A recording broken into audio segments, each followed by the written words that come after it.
And welcome back, everybody, to another episode of Bubba and the BatFlip, episode 64. We continue our 2021 early position previews, heading to the mound, starting pitching. We'll do about the top 25 to 30 ADP, kind of like we did the outfield. Take a lot of listener questions, which you guys came through in a big way yet again, which we really appreciate. And go from there. And we'll probably have part 2 next week for you. But until then, you can find me on Twitter at BDentric, and my co-host, as always, on Twitter at BatFlipCrazy. Toby, how are we doing, my friend? We're doing pretty well, Bubba. Just plugging along. Christmas was really nice last week. A little bit different than usual, obviously. Wasn't able to spend it with the extended family, but had our little family here, and that was nice. The kids are excited. They got their respective toys. A lot of Playmobiles. I don't know about you, I don't know about our viewers, but I have like thumbs and injuries from trying to put together like Playmobiles in particular, where it's just like, you're like, come on. And they have these little things that actually like help you get the pieces together, but they actually like hurt just as much as like putting the pieces together. So I have some cuts and things like that, but it was great. It was wonderful. Good. So how about you? Yeah, good to hear.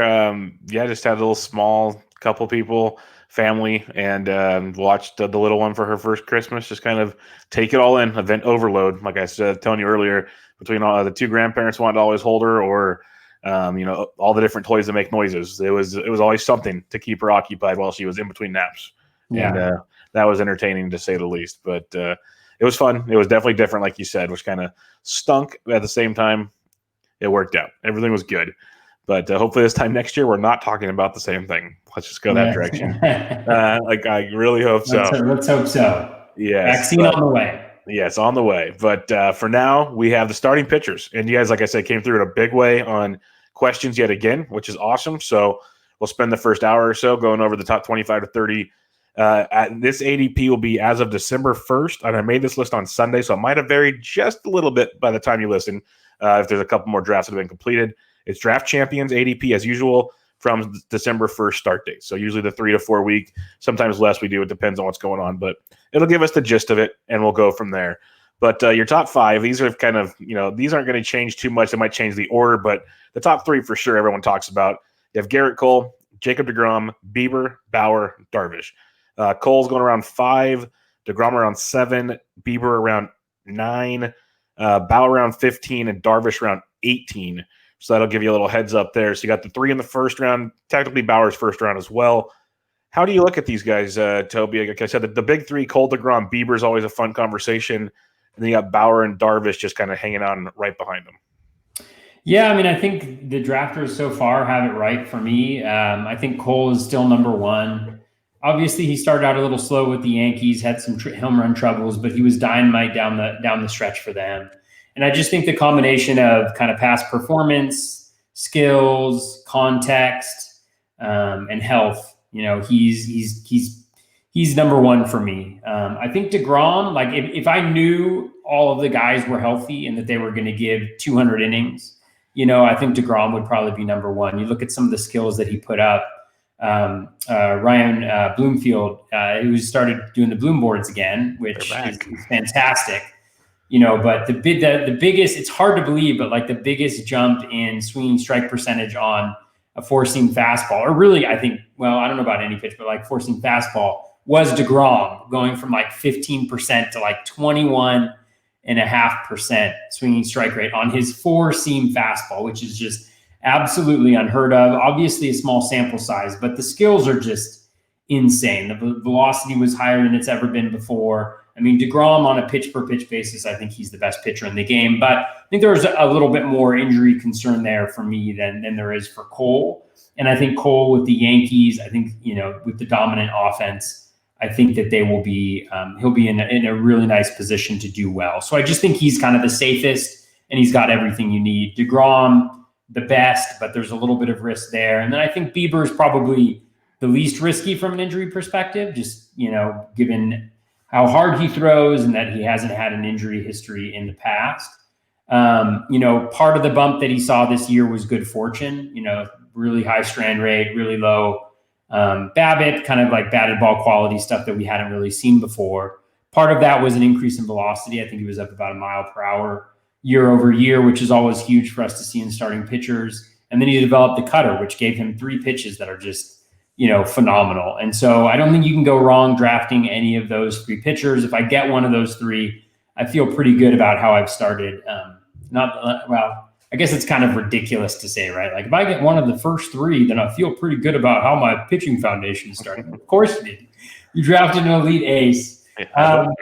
Yeah, for me, Bauer's the guy that doesn't fit in here. I know that people, have a lot of different opinions of Bauer.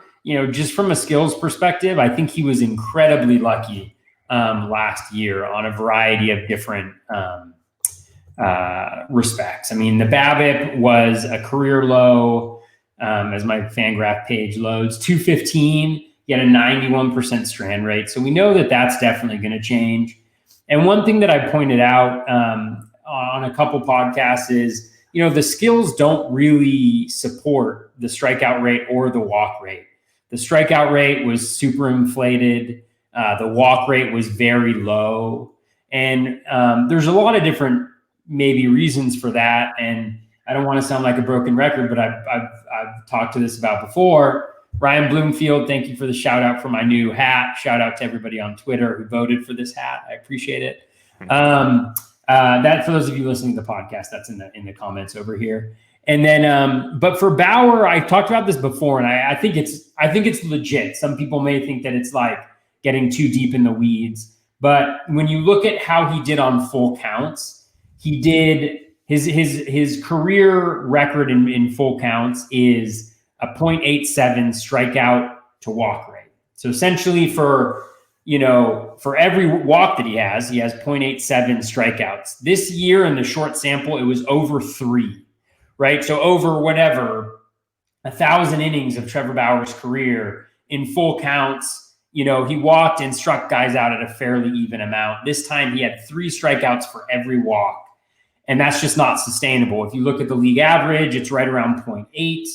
And so if you actually if you actually even that out to what he was throughout his career, you end up getting a slightly elevated K rate, which is reflective of some of the increased skills that he had last year, and a similar walk rate as well, because you assume that with the regression down in Ks, then you're going to get more walks as well. And so when you factor that in, you're looking at, I think, like around a 27, 28% strikeout rate instead of the, whatever the ridiculous number you had, the 36%. And then the walk rate is pretty similar. And I just think it's a really important thing to do, is just to kind of look at whether the skills support over small samples, a dramatic increase in the skills. And they really don't. And I feel a little bit bad, maybe I'll sound ridiculous like this, but like, I feel really bad for the team that signs him if they sign him to a long-term deal. Not because I think he's going to be bad over the course of that deal, but if they're betting on, not a repeat of last year, but a really exceptional pitcher, I think he's good. I don't think he's great. Darvish for me is the number 4. He really should be. The Padres, I think it's a fairly lateral move. I mean, Wrigley, people know it as like a small field, but it really isn't that homer friendly or run friendly from a park factors perspective. And the Padres, it's not what Petco used to be in terms of like just a huge pitcher's field. So I think it's a pretty neutral move. Obviously, the offensive situation is much better. And Caratini coming over, I don't know if you've been following that on Twitter, but that has been like the highlight of potentially the year on Twitter. Just the back and forth between Darvish and Caratini. Did you see the DMs that he posted? Yeah. Oh my God, that was so funny. And then did you see the tweet that he just had about walking side by side? Yeah. Oh God, my heart was like bursting. They're like best friends. Oh, with love for those two. It was so nice to see. It's like it's beautiful to see things like that. But I just think, I think Darvish is really good. I mean, I was a little skeptical last year. I was out on him, and obviously he performed in the short sample. But I think when you dig into the numbers, I mean, the K minus walk rate is elite. The swinging strike rate is elite. The fastball velocity is there. I mean, I think it was like 96 he was averaging or something close to that. Like, he's just got it all. And yes, health is obviously an issue. It is with so many pitchers. He's had a year and a half of clean health. He didn't really have any issues that I can remember last year. And so I think, I think he's there, and I think it's going to be really interesting to see what happens with him and Bauer, because I think he jumps over Bauer at this point with the trade. And my last comment, because I know I've been going on for a while here, is I think that when we get closer to March, at least in NFBC drafts, you're going to see the big three. You're going to see those three going in the top 6 picks, and I think you're going to start seeing Darvish, and maybe it's Bauer, depending on where he lands, moving up into the middle of the round, and Giolito and Buehler and those guys kind of move into the back end of the round, which is going to be really interesting. I mean, it's really hard to build really, I know one of our question people was like, I know you're the pocket aces guy, but I don't know if I'm a pocket aces guy this year if I'm drafting in the front half. Because I don't necessarily think that there's that much that distinguishes the guys that come after, say, a Luis Castillo. And we'll talk about it a little bit from some of the guys that are going later. So I'll end my rant on the top 5 there and turn it over to you. Yeah, I'm with you. The Cole, DeGrom, Bieber, that order, it makes sense to me. I like Cole. The age difference is a big factor for me. We've seen it 2 years in a row now. It kind of starts out a little sluggish. Second half is huge. I know there's been some guys that tweeted out the splits that what if we would have had another 60, 70 games or whatever? Do we get that massive Cole second half like we got in 19? Very possible. Like it is a good chance. And then this isn't even a conversation in the grand scheme of things. And it's a lot of what ifs, which we have with almost all the positions and all the players going into the season. So it's kind of tricky. But I was Team Cole last year. I'll be Team Cole again this year. I love DeGrom. I understand the injury concerns people are having, the age concerns. I'm still, if he's sitting there, I'm going to take him, and I'm just going to stomach it. And whatever happens, happens, because he is an absolute beast. You look at his numbers time and time again.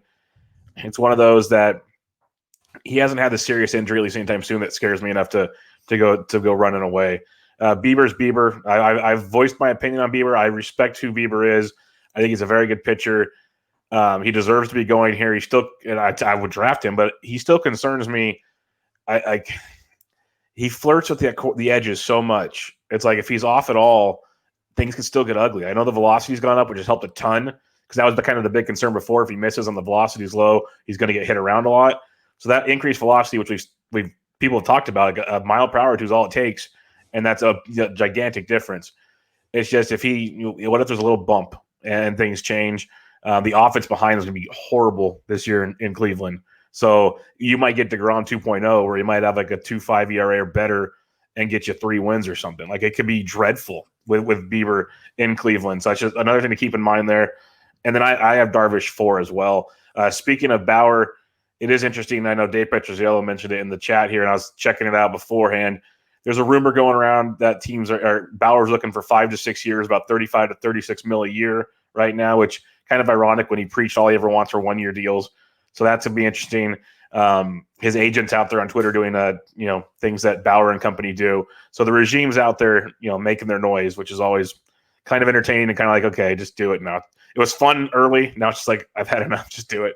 But Bauer's good. Like, if you just look at his logs, like you talked about, it's like it's all or nothing with him. He's had good years. He's had mediocre years. It's a roller coaster ride with Trevor Bauer. And Michael Agetto said it from Pitcher List. Yeah, he's great. But if they ever crack down on sticky fingers, how good is he? So that'll be interesting to check out with Bauer as well. It's just a tough ask to bid on someone or purchase someone at that draft price.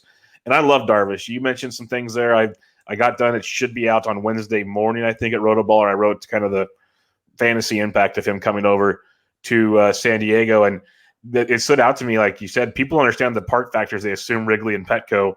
Last year in 2020, Wrigley was the best pitcher's ballpark in all of baseball. The fewest runs allowed in all of baseball, and Petco is 10th best for pitchers.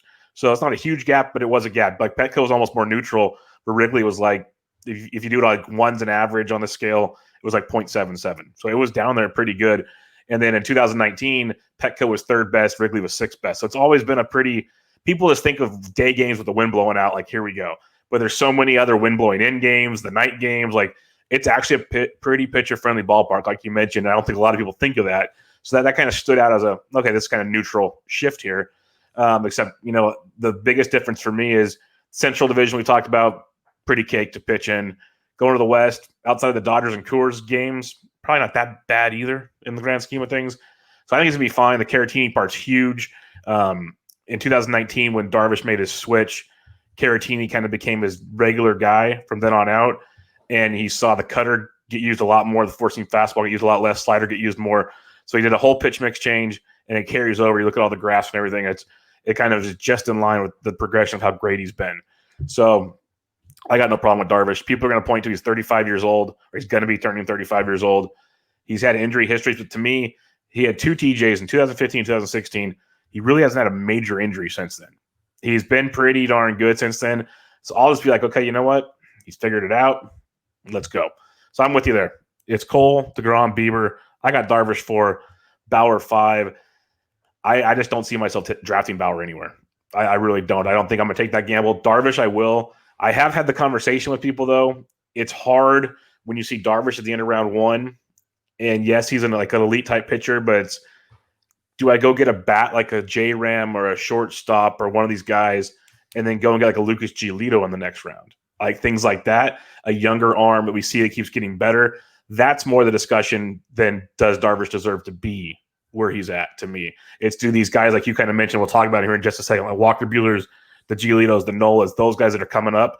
Do you take maybe that younger arm that's been more established and really hasn't had any issues at all, if you do believe in the injury concerns, instead of you Darvish? So that's the fun part, which will be interesting to discuss. Yeah. It'll be an interesting playoff narrative too, with like Darvish and the Padres, after what the Dodgers did, if they were able to play each other, like that'll be a pretty cool narrative. I'm in case you're wondering, I'm rooting for you, Darvish, and the Padres. I should have worn my Padres hat. I wanted to wear my new hat. We're going to talk about a few Padres pitchers today. I think we're going to talk about like 4 of them today. They're that's how good the rotation is. It's crazy. They have that many top end, at least fantasy wise, pitchers. And one other thing on that narrative, Dan Richards from Pitcher List, he tweeted out a funny one because Snell got introduced on Tuesday via Zoom as a Padre, and he had some kind of the way you perceive Snell, probably jabs. Just gonna throw it out there.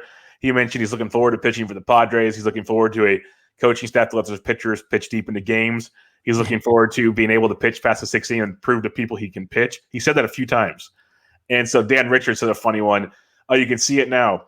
Padres, Dodgers, Game 7, NLCS.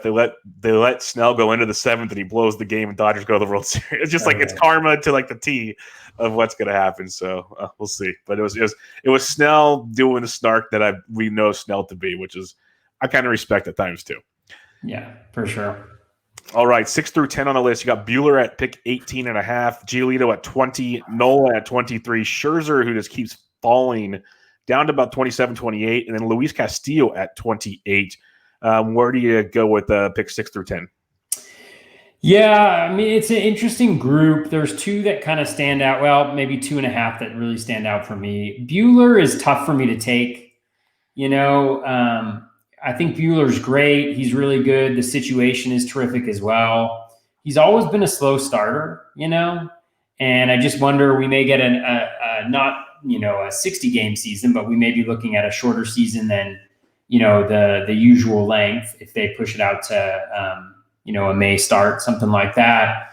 But he's always been a slow starter. The skills aren't overwhelming. He's obviously very good, limiting hard contact with the fastball. He's in a great situation with the Dodgers. So he's really, really good. I just worry a little bit about the volume and maybe the strikeouts that he's providing compared to at least some of the guys that are going in a similar ADP range to him, like Giolito. I love Giolito. I'd have no problem taking Giolito in the back half of the first round. Let's say those first 4 for me. I mean, I have Bauer way behind, even the guys that we're talking about here. But if you have, if the first 4 go, I have no problem taking Giolito. I mean, if you look at the skills for Giolito, just absolutely off the charts. His in-zone contact, he's dominant in the zone. He's got 2 dominant pitches in the 3 dominant pitches in the slider, the changeup, and the fastball. The walks are a little bit of a concern, but I mean, if a guy has strikeout stuff, he has strikeout stuff. Elite swinging strike rates, dominated in the zone, as I mentioned before. He's been able to increase that O swing a little bit, get those chases outside the zone. I think that's the one thing that he's kind of missing right now. from being maybe even the top starter in the game is a little bit of that control, not walking as many guys, having some blowups. But after the slow start he was absolutely cruising before. And the context is good. I mean, the AL Central, some improvement with the Royals, obviously, with the Tigers, can't be as bad as last year. But the Cleveland is going to get worse. And even the Twins, I mean, they've lost two important pieces there. So and Eddie Rosario and Nelson Cruz, I wouldn't be surprised if he ends up going somewhere else next year. So, I just think that he's really, really good, really, really good. And all he needs is a full season to show that. And you're talking about a guy who I wouldn't, if he strikes out or is on pace to strike out 300, he would be a guy I could see achieving something like that. Next guy that I really like, Aaron Nola. I don't have any shares yet of him. I haven't been able to draft him yet. I got an elite in my last draft champions. I had a Bieber Giolito start, which was kind of like a dream come true for me. But I really want to have some Nola as well. Obviously, the pitch mix change. He throws his fastball. I think it's like the third most frequent pitch that he throws after his changeup and his curveball, which are both really good pitches. High ground ball rate. He's been consistently good outside of that first half of last year. He's been very good. Phillies are a pretty good context for him to be in. They've added some more analytical guys to the staff, so who knows, they may be able to take him even to the next level. So maybe a little bit lower on the K rates, but the walk rates have always been pretty good for him. And so I think I really like Nola a lot as well. If I were to looking at these guys, I'd probably go for the 6 through 10, I'd go Giolito, Nola, Buehler, and then probably Castillo would be after that for me. I was concerned about the control for Castillo, but he's been consistently good so far. He's been really good. I mean, who knows what's going to happen with the Reds? Who knows if he's going to be traded or not? But the swinging strike rate is great. I always worry a little bit about the changeup. He's so reliant on that changeup. He's so reliant on swings and misses outside the zone. And you can kind of belabor that point like I have in the past, but in the grand scheme of things, right? Like Patrick Corbin was really good with the slider being really good. And I want to say Castillo also was more dominant this year with his four-seam fastball, which I really like to see that. I think the swinging strike rate on that pitch jumped up. I want to say about 2%. I think it was around 11%. This is another test of my memory, which, my memory is mediocre. But let's see what we got. Am I right? Oh no, a bigger jump than that. So his four seam had a 15.8% swinging strike rate on it, which is ridiculous. Now, obviously, I think there's some fallback on that, but when you have the dominant changeup at 23% swinging strike rate, you have two pitches above 15% in the four seam and the slider. I just really like it. And I do think there's upside if he goes to that four seam more. And the velocity's there. So everything for Castillo looks pretty good. Scherzer's the one that I'm kind of withholding judgment on. I really want to see what he's doing in spring training. The skills were still there. I mean, there was definitely some give in the skills, but they were still really, really good. I think the biggest concern for me was the drop in chase rate. I think it was clear when you watched him that he wasn't able to finish guys off outside the zone like he's been able to in the past. And that was a little bit of a concern for me. But if he comes back, if he looks good in spring, if the velo's there, if everything else is there, then I'll probably be willing to take him kind of where he's going right now. Just because he did have some what looks like batted ball luck, some bad batted ball luck, that brought him down a little bit. But he still got, great pitch mix, great repertoire. The velo was about where it's been in the past. So no reason to believe that he can't be a really good pitcher again. 1 year older, but again, a full off season to get in pitching shape. So that's kind of how I would stack up those guys 6 through 10. Yeah, no, I like. We're pretty much on the same page there as well. Buehler, I'm still very, very torn on. I love going into last season. I predicted him to be the Cy Young winner. Didn't predict the blister, that's for sure. And that's the biggest thing is for me, he missed time due to a blister more than anything. So you'd imagine the arm's fine. You imagine he's fine. They even said last year going into this season he was doing pitching ramped up on the side. You'd imagine they're going to do that this year. Before last season, he was at 182 pitches. He's one of those guys like we talked about it before. And Odorizzi talked to Saris and the guys over at Rates and Barrels. They talked about how a lot of these veterans, they can take time off and then ramp back up. It's not like the younger guys. Buehler, sure, he's still younger, but to me, he's proven he can go to a certain level. That means to me, at least he can go like 170 plus. Like he can get back up there, assuming things work out right. The Dodgers are different, but the one caveat I will say with the Dodgers right now, when you look at their projected starting rotation right now, you have David Price, who's still up in the air. Is he coming back? You have Dustin May, who hasn't really proved he can be a starting pitcher that's consistently good. He's better out of the bullpen because he doesn't strike anybody out. You have Julio Urias, who's not that good. He doesn't strike anybody out. Like it's mind-boggling watching Dustin May. You got Julio Urias, who was phenomenal, longer stints out of the bullpen or after openers. He's probably a much better starter than Dustin May. But my point is, and you got Tony Gonsolin as well. So there's 6 pitchers there. Price is a question. May, Gonsolin, Urias, we'll see. But Buehler and Kershaw are the staples of that rotation. So as long as his arm's healthy and he's not getting blisters, he's pitching. That's the way I see it with Buehler. So I'm not as concerned as others are. I understand the concern, but I'm not there with Buehler. I think they know what they have in him and they need him. Because Kershaw's also in a full season. We've talked about it before. You're not getting what we love to see last year. Kershaw's going to take steps back and miss some starts or innings or whatever. They need Buehler to be that guy. That if you look at the whole rotation there's where I plant my flag with Buehler when I think, okay, yes, I'd rather have Buehler than Bauer. That's for sure. I'll go that far. So that I'll go there. But then I agree with what you said, though. I'd rather have Giolito over Buehler. Huge Giolito fan. The gains he made last season, the strikeout rates, the better contacts. You mentioned the zone rates. Everything about him has gotten better and better and better. I think if you're looking at this conversation next offseason, I would not be shocked at all if Giolito's in the big 3 conversation or something along those. Like you said it, he has the makeup and the development curve, I guess you could say, to take that step to the next level of this guy's like a legit fantasy ace type player. So I like Giolito a ton. That's where I kind of prefer, and I think you feel similarly. Like you want the front end so you can go get your Cole or whatever. But if I can't get one of the top picks, I got no problem in the back end of the first round, get a big bat or get a Giolito or something like that and wrap it around. So I found myself getting Giolito a few times when I'm drafting in the back end. So I like that quite a bit. Nola's a guy I have nothing bad to say about him. I always feel uneasy with Nola. And then I look at his Fangraphs page, his Savant page, and he's consistently just putting up this awesome stat line by the end of the season.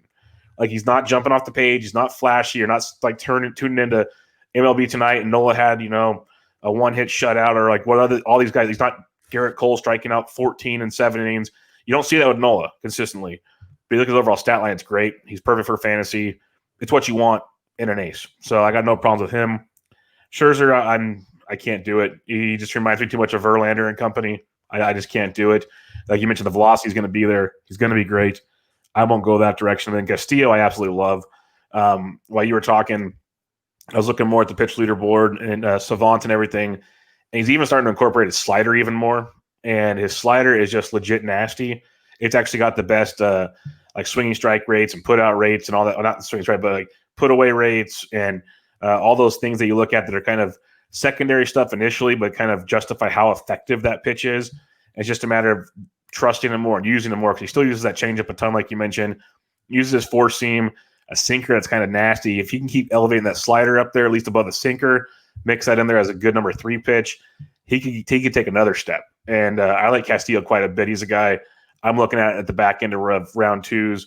If I didn't get a pitcher early, or if I'm trying to potentially get a pocket aces, I guess he could be a good number 2 there. It does kind of get a little murky after this, like you talked about, which we'll get to in a second here. But I like Castillo a lot. Like for me, I'd have Giolito top in this group for me. And then like Castillo and Buehler is an interesting 2-3 for me. I'm a big Castillo guy. I'm not Michael Simeone Castillo guy. He like has him like top 4 or something. But I have him, I think I ranked him 6th or 7th for me. I like Castillo a lot. and then I'd go Nolan Scherzer to wrap up this range. But doesn't Michael have Glass now really high up there too, like top 2, I think, right? Just kidding. Yeah, Glass now. Yeah, I can't wait. I hate Glass now too. I literally just wrote him up today for a piece coming out of Draft Avoids. So yeah, we will talk about him in a little bit. But yeah, that's how I look at picks 6 through 10. Let's get into 11 through 15 now. And you got Jack Flaherty coming at pick 31. You have Clayton Kershaw at just right behind, like 31.5. You have Brandon Woodruff at 34, 35. You have Zach Gallen at 39. And then on this sheet, so it has changed a little bit. We have Tyler Glass now coming up pick 46. So 11 through 15, it gets pretty murky compared to the top 8 to 10 or so. So where do you stand here? Yeah, it's an interesting group. I mean, questions for a variety of different reasons. Obviously, with Flaherty, I mean, I think with Flaherty, I was a little bit off him last year. I lucked out there. You know, the BABIP was so low the season before, and yeah, the 242 BABIP, the 83.3% strand rate. You know, so those luck metrics were a little bit off the charts for him. So I think some regression was coming. But I also think you kind of chalk up 2020 to just what a bizarre season for him. I mean, they all get COVID, and for some reason he comes back and he throws a shorter start, but there just didn't seem to be a plan there, or at least a plan that was executed effectively. So I think you kind of throw it to the side. I mean, even when you look at some of the underlying metrics, right? He actually had a higher swinging strike rate this past year than previous years. It was the highest he'd had. His whip was still good despite like those major blowups, despite having a high walk rate as well. You know, I think that is a little bit of a concern for Flaherty is the walk rate. Outside of 2019, it's been over 9.4% in each of his other seasons, 8.5% for his full career, which is higher than league average for a starter. So there's some concerns there, but he plays in front of a really good defense in a really good ballpark, and the NL Central is going to be god awful. Not that he's only going to be pitching against the NL Central, but I mean, I don't know if I forget who put the tweet out, but like the combined WAR of the different divisions, and the NL Central is just way behind, and nobody's really making any moves. They're making themselves worse right now. Yeah, they're really just giving in a very winnable division. So but he's still interesting to me. I mean, I think if he falls a little bit, I think if he falls into the third round, I think he's a really interesting go, because I think he's a really good pitcher. I think he's really good. And despite like what happened to him last season. With Kershaw's interesting to me. I mean, Kershaw, I think you need to have a plan if you take Kershaw. You need to figure out how are you going to make up with the strikeouts, because the ratios are gold. But when you look at Kershaw, I mean, last year he struck out, I think, like 62 in 58 innings, which from your number one starter, if he's your number one starter in fantasy, like just it's not going to cut it, right? So maybe if you pair him with a Lance Lynn later on or something like that, you think about how that rotation fits together. I think that's how you have to think about Kershaw, but I'd be very hesitant to have him as my SP1 just for that reason. Would you be good with him being your SP2, like as a pocket aces theory? I think so, but I'd still want to think about, because part of the pocket aces thing is, right. Like, I mean, let's say just like you get like a Darvish or Giolito or a Darvish, something like that. That you're talking about, 400 plus strikeouts, right? Yeah. And so it really gives you some leeway there with your later picks. So I think if you think about Kershaw and you're like, okay, I'm going to take him either as my number one or my number two. And then, you look at like a guy like a Lynn, or, maybe it's like just thinking thoughtfully about like, I know that I feel pretty good about the ratios. I need to make sure that the Ks are going to be there. And again, with the Dodgers, I think you highlighted this a little bit, but I'm also a little bit wondering, like, how are they going to handle it now that they have the ring? How do they handle this? Does that change kind of the way that they handle pitchers, or Kershaw's desire, like not his desire to go out every fifth day because everybody, desires to do that, but like the conviction to really do that? Because with him, I mean, I think that could be a really big issue. One thing to note too about Kershaw is he had a velo bump early on in the season, but it fell off. It fell off towards the end of the season. And if you look at like his last, I think it's like 5 or 6 starts, strikeout rate was barely above league average. Walk rate was low. So the K-minus walk rate was still really, really good. But if he doesn't have that velo that he had early on in the season, it could be a little bit of a mirage that, that strikeout percentage right now, even though it wasn't that good to begin with. So I have some concerns there. The guy that I like the most out of this group by a pretty wide margin is Woodruff. And, I was not into Woodruff. He was like a total bust for me last year. I felt like the peripherals weren't there, but when you get down to it, I mean, he's putting up the K rate consistently. He's very good. He's got the fastball. He's got the other pitches that are good enough, and he doesn't walk guys. He just does not throw balls. He does not throw balls. And I love that. A guy who can strike guys out. You have no concerns whatsoever about walks. And, I just think that I think he's really good. And I think you're starting to see that in drafts. I mean, he's pushing up, and he's going to be a mid-second rounder by the time it's all said and done, I think. But I really like him. I really like Woodruff a lot. Out of this group, he's the guy that I like the most. Gallen, I think Gallen is solid. I feel like when I think about the definition of solid, it's just like I feel comfortable with him, like 3.5 ERA, whatever it's going to be, like a lower whip, like 1.1 to 1.2, 10 Ks per 9. Like it all just feels like it's there, but I don't necessarily know if there's as much upside. Partially because I don't know. I don't necessarily see the upside. Maybe it's like the fastball just isn't there, just isn't good enough. And it's also, I think, the context. I think the D-backs aren't going to be very good. They're clearly selling. And so I'm a little bit nervous about what that looks like from his perspective. And then finally with Glasnow, I'm not really interested in Glasnow. I think the volume is a major question. The 2-pitch approach is a major question. He hasn't answered those questions for me. And until I see that happen on a consistent basis, I just really can't, I really can't go there. Even though like on a per start basis, I mean, we all know how electric this stuff is, but it's kind of like last year. I mean, what did his ERA end up as? I mean, obviously it's a shortened season, but I was just looking at it a second. I got it right here. 408.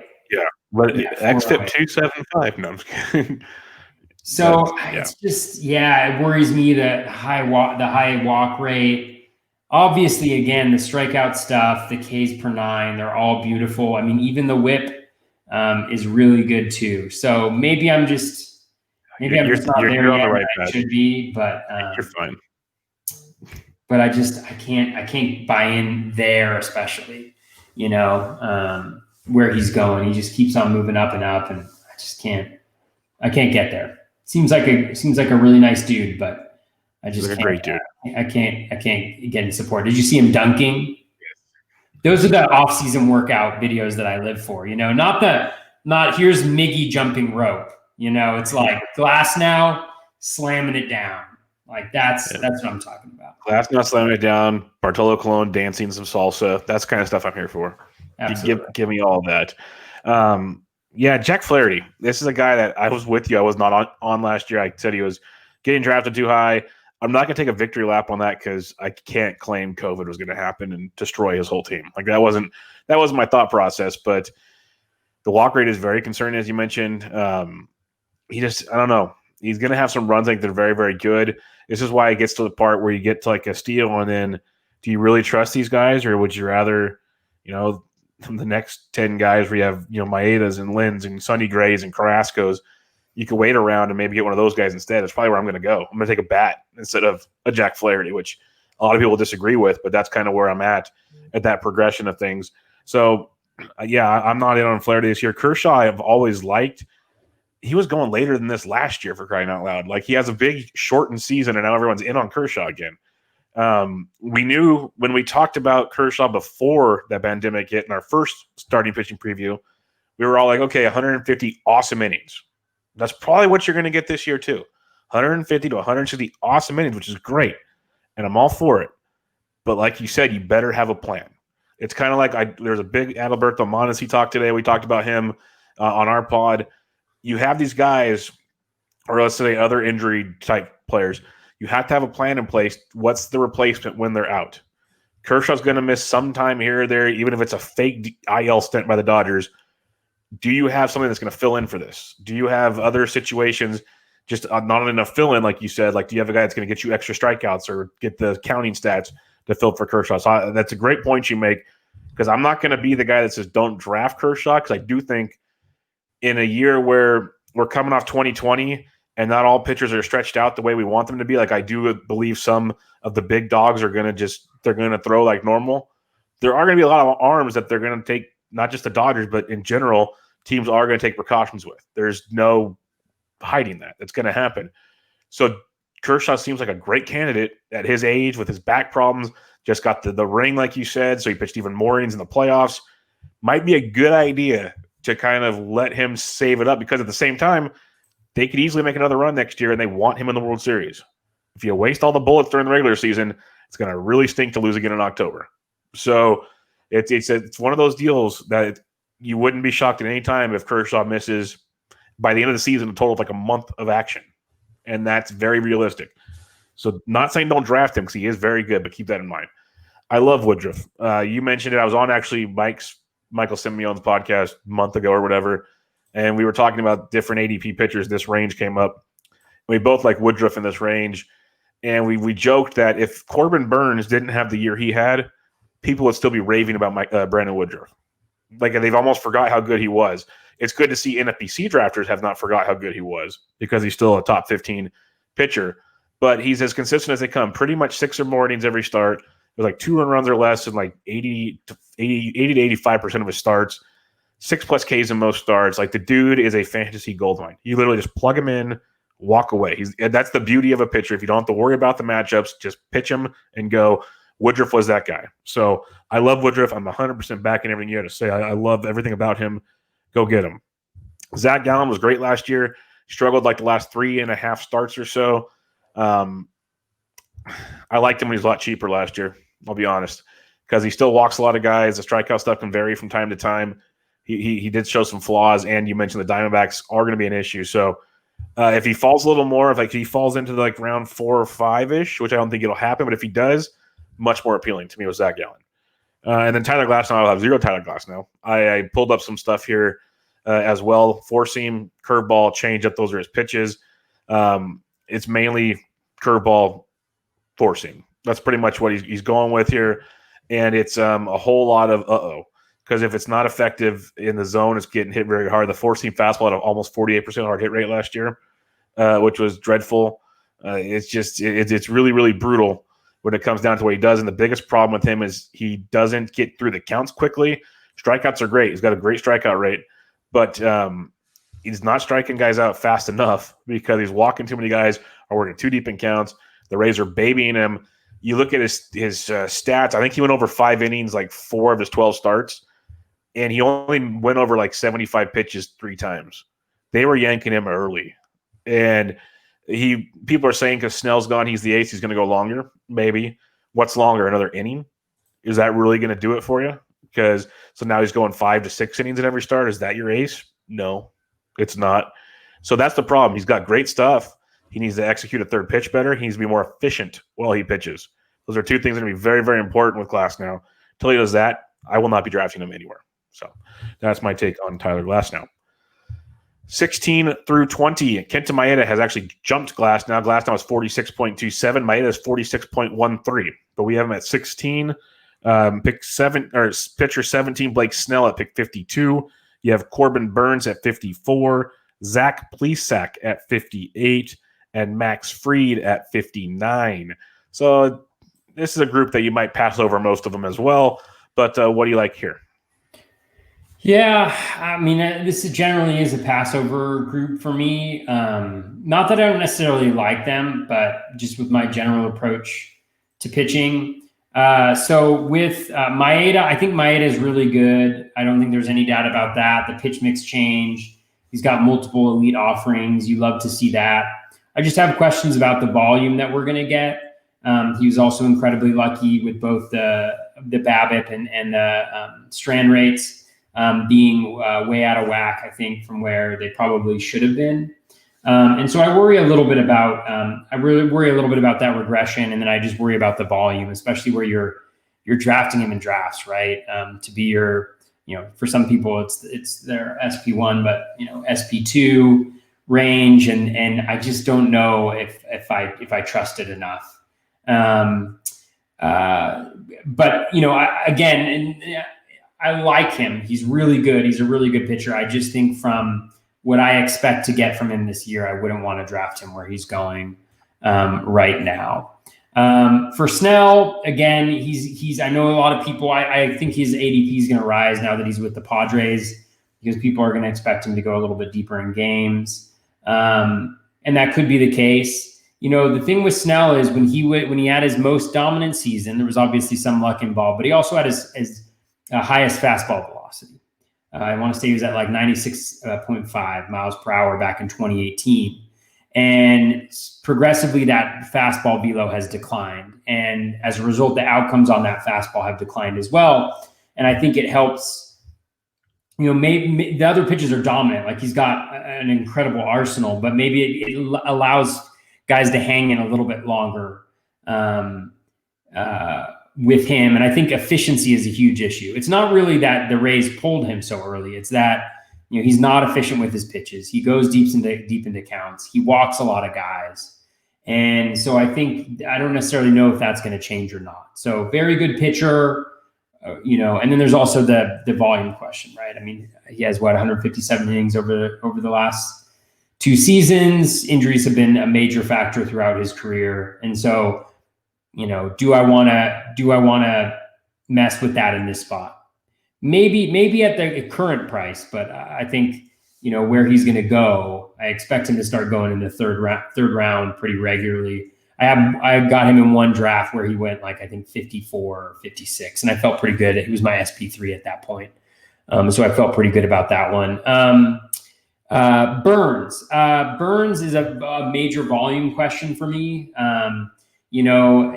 And again, like, I don't want to sound like a broken record in terms of like highlighting the regression candidates, because that's why these guys are high up there. But I think recency bias is important to be aware of and just be cognizant of. Like for Burns, a guy who got hit around pretty hard throughout his career, obviously a pitch mix change for him, but like that doesn't result in the 0.3 home runs per 9, right? His walk rate is a little bit concerning, well over 10%. And then there's the question of volume. I don't think Smod is listening, or maybe he's listening, but I don't think he's in the chat right now. But I know Smod is a huge fan of his. I think the skills are there, everything there for him to be very good. He's also in the NL Central. I just worry about that regression coming, and I do worry, is he going to be able to go more than, say, 140 innings, something like that, in a regular full season? And that's enough questions like the walk rate, regression. I just have too many concerns still. Plesac is really interesting. A Dave McDonald favorite.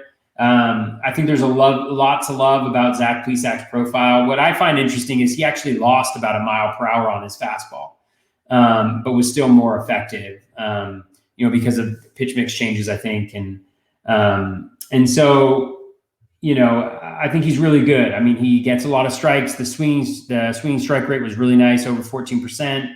Walk rate is really nice. He was one of the lower guys in terms of the percent of pitches that were balls, which is I think the go-to metric for me for thinking about where a guy's walk rate should be. And for those of you who have the forecaster, that actually has those in the player boxes. And they did a really good analysis in last year's forecaster, in the 2019 forecaster, that looked at kind of the correlation between percent of balls and other control metrics that we oftentimes look at. So I would highly recommend that people look at percent of pitches that is balls. And if you have any questions about how to do that, just hit me up on Twitter. I'm happy to share what the search is to figure that out on Savant. But I mean, the thing for Plesac, again, like so many of these guys were up there, right? 224 BABIP, 92% strand rate. It's just like, it's just one of those things where I think what's so hard about this short season, and what's just so hard about career seasons in general is you look at him and you look at the skills and you're like, oh, but the skills support this. The skills look okay still. But that doesn't necessarily mean that regression doesn't still come, right? And so that's my major concern with Plesac, and where he's getting pushed up in drafts. I just haven't felt comfortable snagging him at that point in time.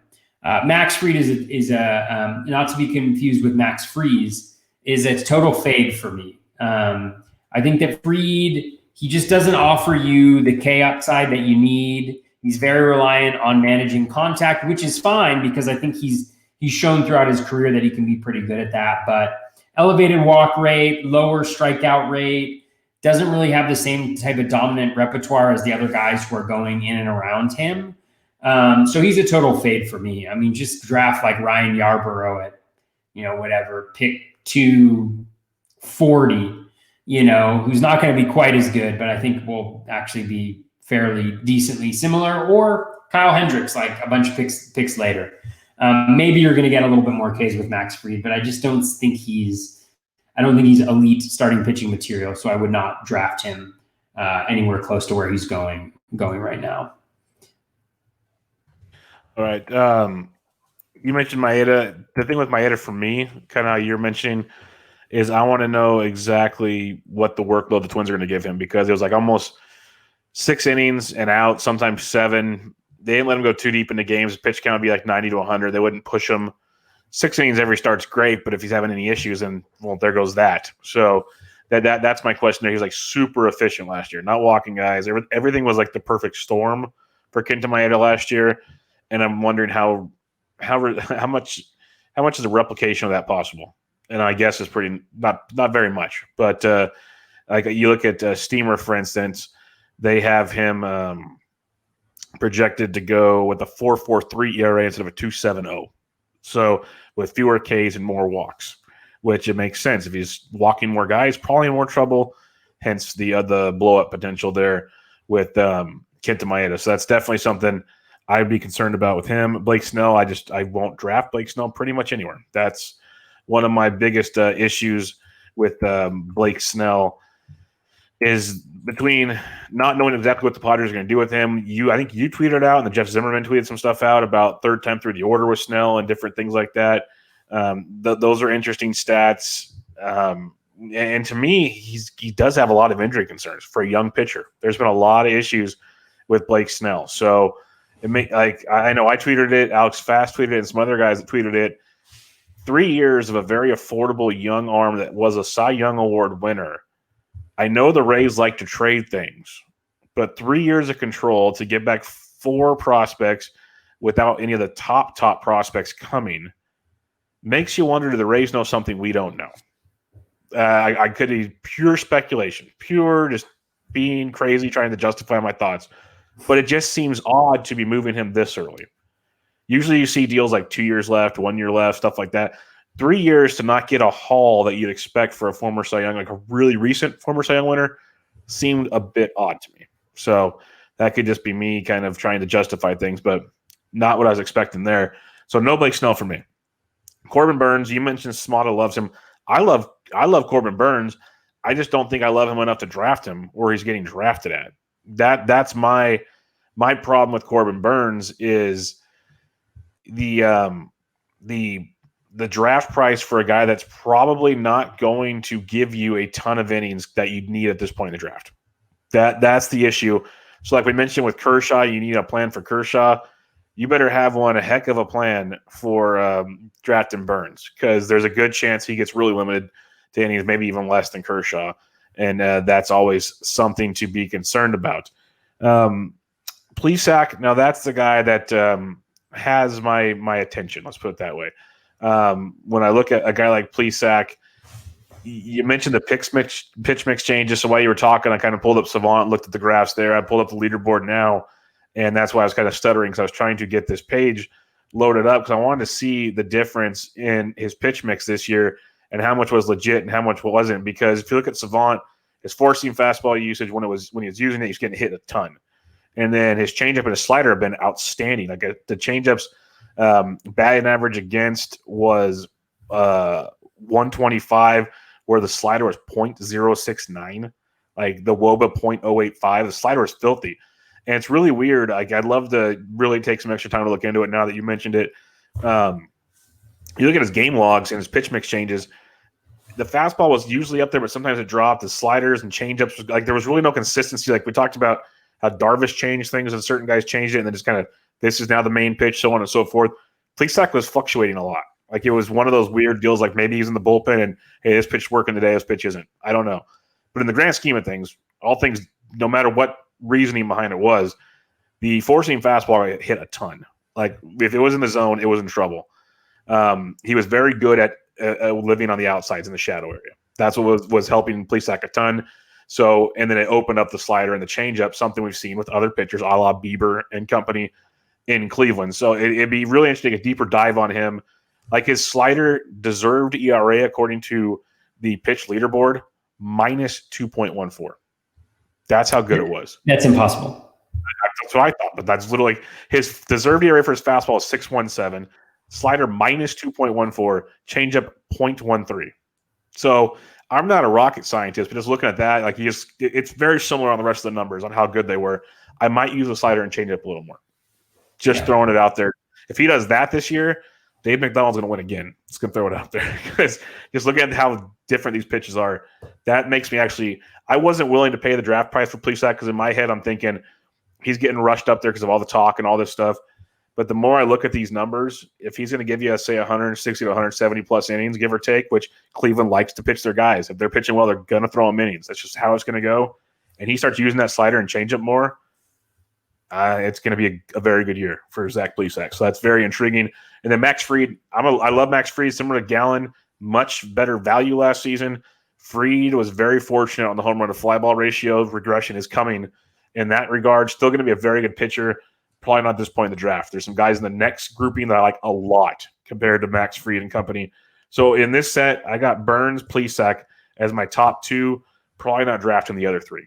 That's where I stand at this point in time. But sorry for the Zach Plesac. It was just very interesting. The more you dug into him, it was the pitch mix change was quite intriguing there.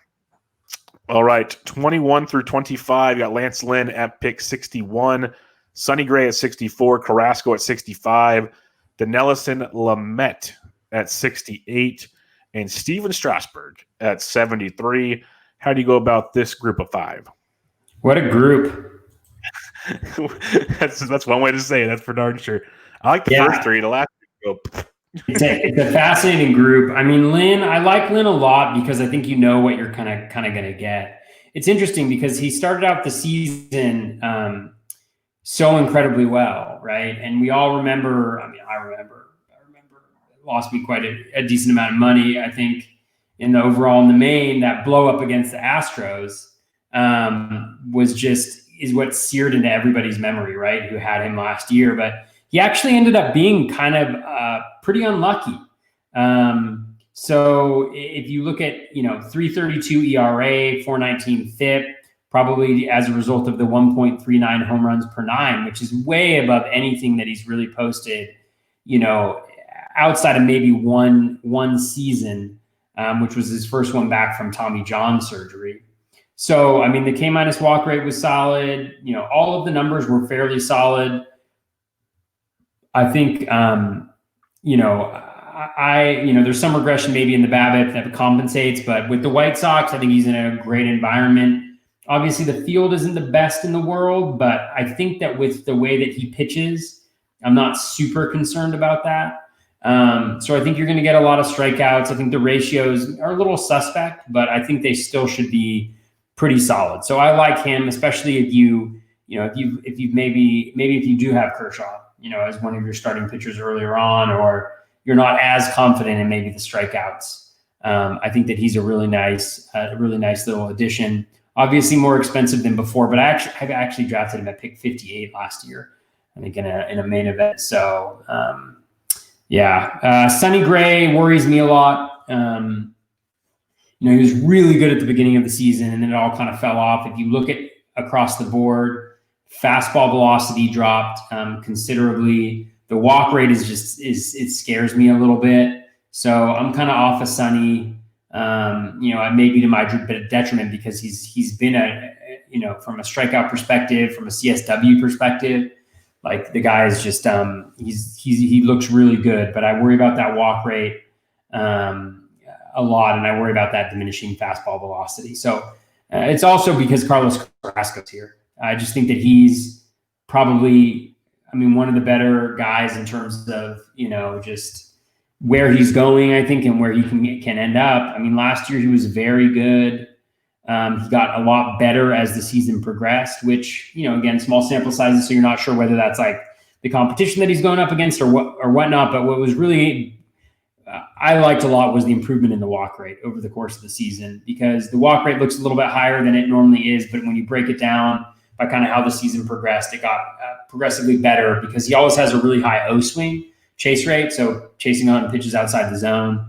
And he needs that in order to be effective. And you start to see that come back towards the end of the season. I think he's really good. I think he's really good. And I hope to have a lot of Carlos Carrasco, although I think his price is also going to push up the closer we get to drafts. And with a lot of these guys, my response with Lamet and Strasburg is really going to be like, I believe they're very good pitchers, but I can't really, for me, the judgment is not how good of pitchers they are. I think they're both very good pitchers. I think they've kind of shown that. Lamet obviously has a smaller track record, but ever since he came back from Tommy John, he's been nasty. But I can't tell you to draft him now, because I'm not drafting him. He fell all the way to like pick 110 in one of my drafts, and I didn't pick him because I already had 3 starting pitchers, and because it's all a question of whether he's going to be healthy or not. So I want to see a spring training. So he's the type of guy where right now at this point in time I'm off of him. But if I see that he looks healthy in spring training, then I wouldn't mind dipping my toe in the water a little bit on him. So we'll see. For Lamet, the question is always like, can he be effective with 2 pitchers? But I can't remember who I saw posted about how effective his slider is against lefties. His slider is actually more effective. It was an Eno article, Eno Saris article, and he was just talking about how his slider is actually more effective to lefties. So does he really need that third pitch as much as other guys do? Because generally speaking, right, it's like you were talking before about the fluctuation between Zach Plesac's pitches. Well, a lot of times what can dictate that is who's up, right? Righty, you throw your changeup against the lefty, and you throw that slider against the righty. So depending on what heavier batting lineup you're going up against, that's going to dictate maybe what your pitch mix is a little bit more. But for a guy like Lamet, maybe he doesn't necessarily need that. And he's also got the velocity on that fastball, which is just incredible. And he looked dominant. He was absolutely dominant all year long. So I feel okay about that. Same with Strasburg. Whenever he's healthy, he's good. Last year he wasn't healthy, but it wasn't like it was carpal tunnel. I don't know how that impacts pitchers as much, but it's not like a soft tissue issue, which I would worry about a lot more, like a forearm issue or, a shoulder or something like that. And every time he's ever pitched in the big leagues, he's been incredibly effective. So again, I'm not really worried about those two in terms of their talent level. It's all an injury game. And at this point in the season, we can't really play that injury game because we really just we have incomplete information. So for right now in drafts, I'm passing on them, but I could easily add them to my player pool if they're healthy in spring and there's still a discount. Yeah, it's a fun group here. Lance Lynn, I'm 100% with you on. I love the move to the White Sox for him. He's not going to be the ace there, but still can be an inning eater, which is what they're going to need after Giolito and Keuchel, and you got the young arms and Kopech and company. It's a better place to pitch with Detroit. It improved Kansas City, but still Kansas City. Cleveland not being so good.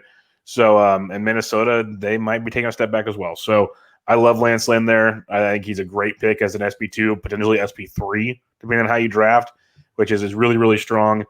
Sonny Gray, similar sentiments. I know they're disbanding the troops in Cincinnati, which really stinks. But if Gray's still there, he still has his pitching coach and all the stuff that helps him be Sonny Gray.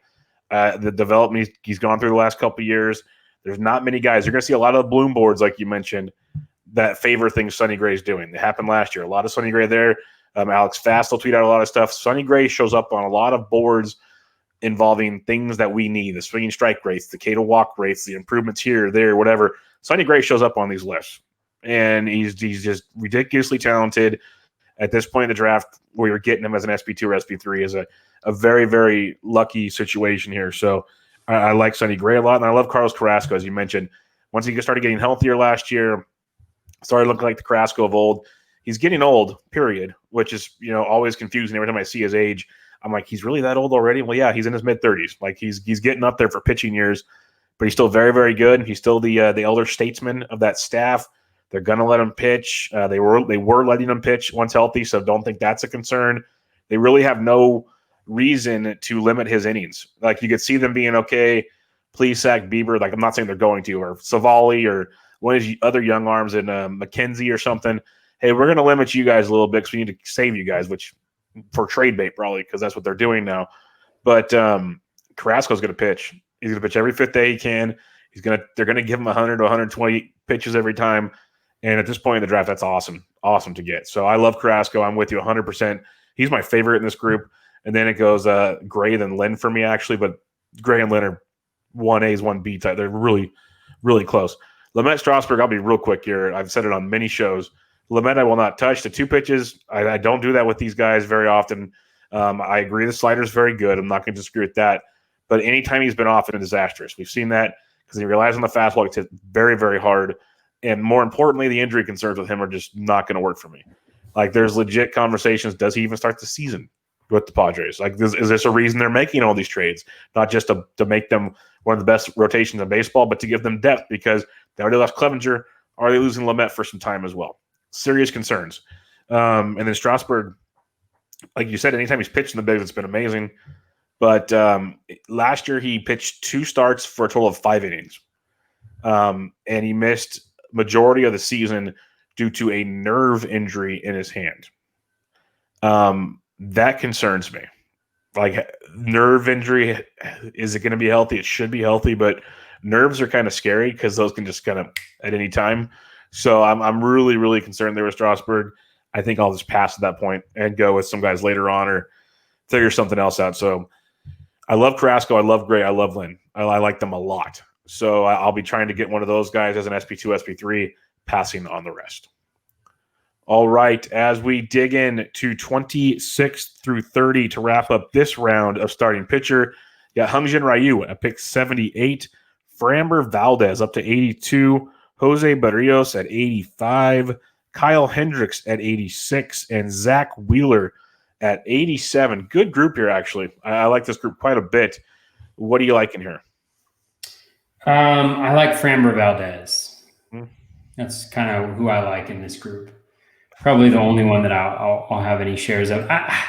Hyunjin Ryu has been really good for the last few years. I just cannot do it. I don't know why.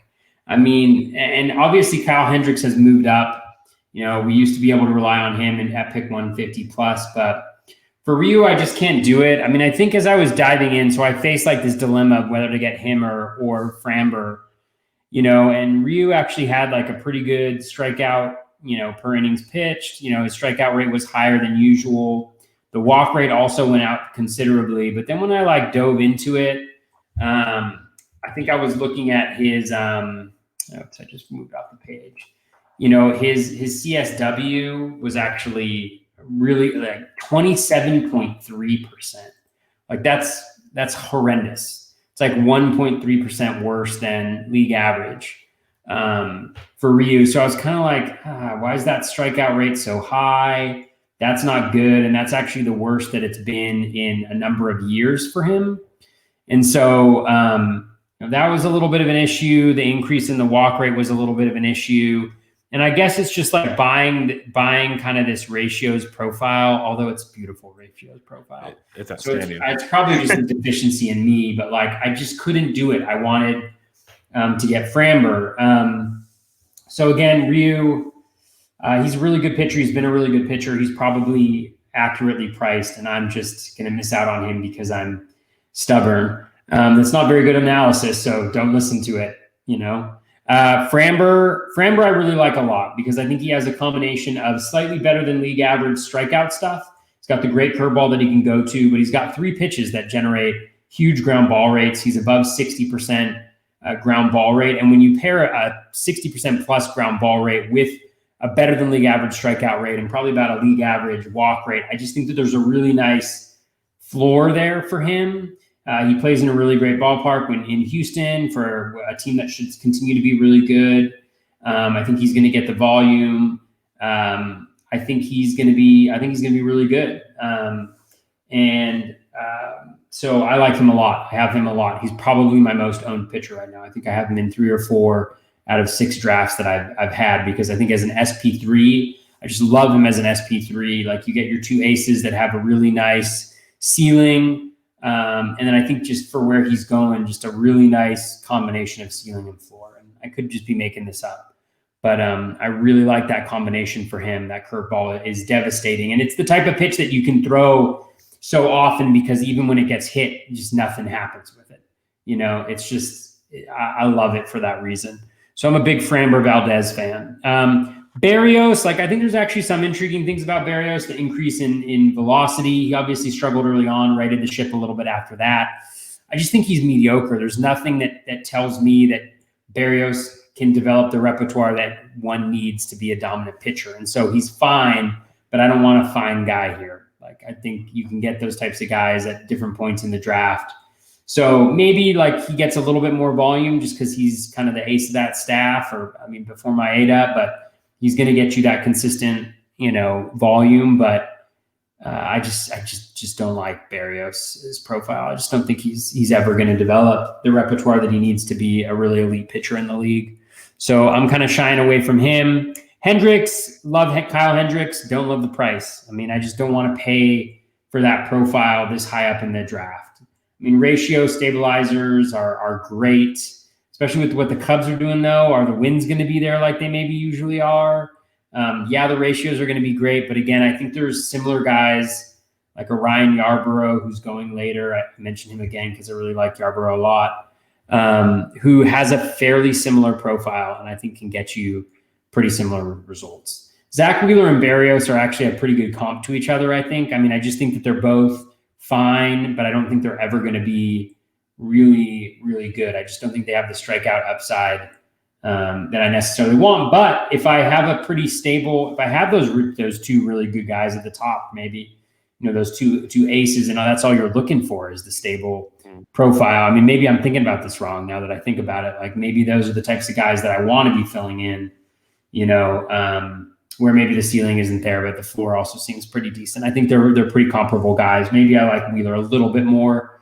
The ERA, he's been able to keep that ERA a little bit lower, I think. But again, I'm not looking at their player profiles. That's just a feeling that I have. So that's generally I don't love this group of guys. I think I like Framber a lot, and I think this is a really tricky area of the draft. These rounds, kind of middle of round 5 to maybe the early 100s in drafts, it's a murky place. It's just, I don't love being there. There's a few guys that I love, and if they're not available, I get really uncomfortable with, the different players that I find myself thinking about picking in that particular range. Yeah. To each their own, because I kind of like this range. No, Bubba, we should draft together. Let's do it. Well, we will be soon in the podcast league. Hyunjin Ryu is a guy I'm torn on every year. He produces every year, so I start kind of dabbling and grabbing pieces here and there, but he's not a main target. It kind of depends where he falls in the draft and how my team build is going, because the ratios are just consistently legit. He feels like the outside of last year's debacle, like a Javi Baez type. You can't prove how he's doing it. The swinging rate's crazy, the chase rate's crazy. He just keeps doing it. Well, you look at Ryu, like you said, the strikeouts are kind of weird. The swinging strike, all that kind of stuff. The CSW stands out. How's he doing this? But he's doing it time and time again. And so it's very interesting there. Not a go-to, a have-to-pick guy, but I'm dabble at spots with him. That makes it kind of interesting.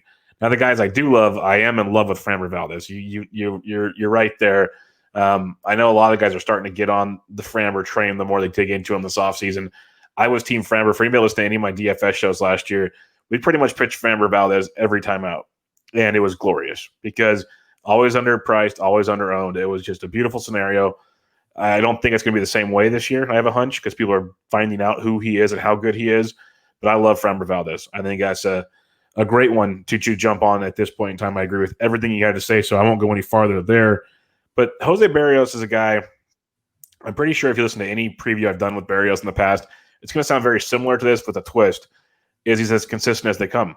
And this is kind of why you said it towards the end there that maybe you want to look at these guys. And this is why I'm starting to appreciate these guys. If you get those kind of aces early, and we keep going through the pitcher player pool like after these guys, and it gets murkier and murkier with the kind of hit here and there, a guy like Berrios to me stands out as a guy. He's going to take the ball every fifth day. He's going to pitch you 5, usually 6+ innings every time out. His strikeout rate's 23% to 26% year in and year out. If you just look at his player praise, the home run per 9, the whips, the BABIPs, every stat there, they're all within a certain percentage point of each other. Like it's almost the same thing over and over again. Kind of what we used to love about Kyle Hendricks when he was cheaper. He's not now. Berrios is that guy.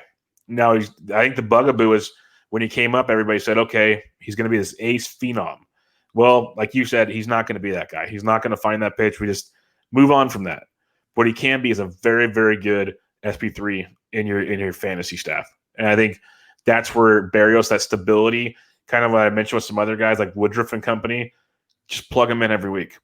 And he's pitching in the Central. So that's a big plus as well. So I'm buying in more and more on Berrios. I literally just took him in a best ball draft about 3 hours ago as my SP3. So I got no problem with Berrios this year. Hendricks is great, but I'd rather have Berrios or I'd rather have Zach Wheeler. The thing with Wheeler, the reason I have Berrios over Wheeler is the divisions. That's just the tiebreaker for me. NL East versus AL Central is a big one. But I've always been a Wheeler fan. He has better ratios than Berrios, but Berrios has the better strikeout rates. Everything else, rather similar for the most part. Somehow Wheeler keeps the ball in the ballpark more, which is kind of surprising. But very, very, it was a great comparison you made. They're very, very similar with what they'll get you by the end of the fantasy season. I like Berrios for the higher strikeouts and the division more than Wheeler. Both phenomenal for me. I actually, now that you mention it, or now that I think about it, that draft I'm talking about, I literally took Berrios and Wheeler back to back. So I have them as my 3 and my 4. And in a best ball points league, it's even better because they're going to take the ball every fifth day and they're not going to crush you. And that's something I think is very important in like a best ball format, maybe different than an overall, where you might need that higher ceiling that they're not going to offer, where a Framber can offer that. And Framber was off the board as well, by the way. But Berrios and Wheeler, steady Eddies, I'm a huge fan of them. And I think that they might get overlooked by some. But I think as we go on next week and talk about the next 30 or so guys, it's going to be harder and harder to find the steady consistency that those two guys offer you. That if you get your ace or two, you take one of these two guys, now you have 3 just like guys you trust without a problem pretty much. Take more chances now in this kind of murkier session we're going to go get to. And that's where I like the Berrios and the Wheeler a lot more. All right. Listener questions. We have lots and lots of them, which is awesome as always. So let's get cracking on. We're going to burn the midnight oil here. Yeah. Well, you guys are too good with us here. Ross at the Shy Bears says he has a 30-team dynasty auction starting on Friday. Who are you? And it's a startup, brand new dynasty auction. Who are you targeting as the SP1 you pay up for in that format? So we know Cole, DeGrom, Bieber in a non-dynasty. Do you go after Bieber because of age? Do you stick with Cole? Do you have another guy? Who are you going after? Probably go Cole, Bieber. Yeah. DeGrom definitely takes the hit. Like kind of stuff we thought definitely takes the hit in the dynasty part. I mean, because Cole he's what, like 31 or 30 or something like that? He's early 30s, yeah. We should look this up. He is 30. Yeah, he just turned 30. So he's still young. I mean, you think like, oh, well, but I mean, he's got till, and we see guys pitching 34, 35, 36. So you still got 4 to 6 years. You know, what I might do is have him this year and you know, ride that cool train, you know, this year, see how it ends up, and then maybe try to make a move after that, because I think he's going to be really good this year. But Bieber also, I mean, I think he's great. You don't really have as many concerns about injury. He's younger, really good. You know, Cleveland's not as good of a team, I think, for the next few years, but I don't think you can go wrong with either one of those.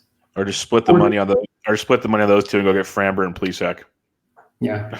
Yeah, I mean, or Giolito. Giolito's another guy. He'd be right up there with those first two for sure. Yeah. I'm with you there.